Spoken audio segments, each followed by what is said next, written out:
Hello, and welcome back to Tempest in a Teapot. I'm Kelly Harangalanti, and we are a little over 2 weeks away from the 245th anniversary and annual reenactment of the Boston Tea Party. And over the next few weeks, we hope that you'll continue to tune in as things really start to get tense. With the long-expected arrival of the tea ship Dartmouth, November 28th was indeed a day of tense activity in old Boston town.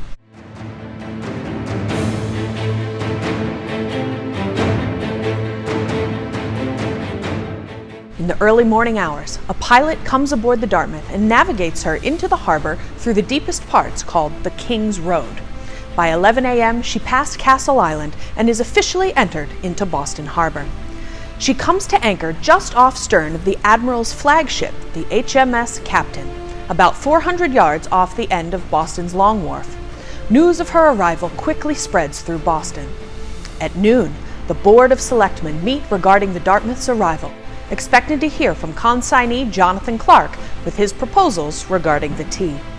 Jonathan does not appear, and the selectmen are informed that he is out of town.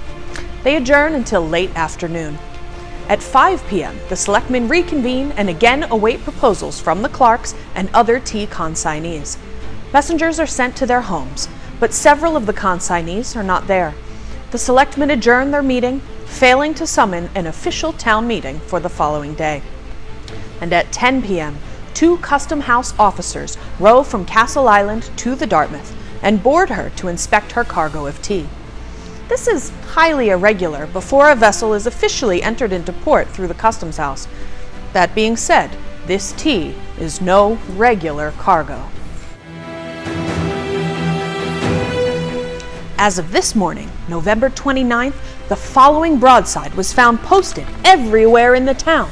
Friends, brethren, countrymen, that worst of plagues, the detested tea, shipped for this port by the East India Company, is now arrived in the harbor.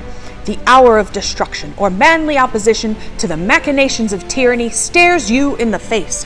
Every friend to his country, to himself, and to posterity is now called upon to meet at Faneuil Hall at 9 o'clock this day, at which time the bells will ring, to make united and successful resistance to the last, worst, and most destructive measure of administration.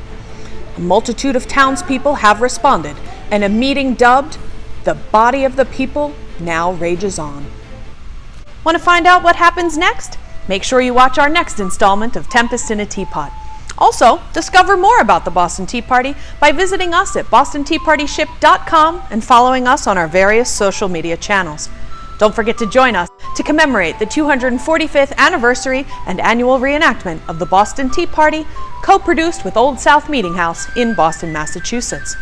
If you're in the Boston area and you're interested in helping out with crowd control, please contact Dan O'Neill, site manager of the museum, at doneil@bostonteapartyships.com.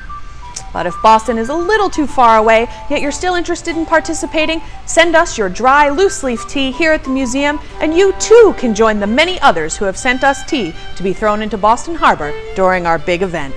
Thanks for watching. Until next time.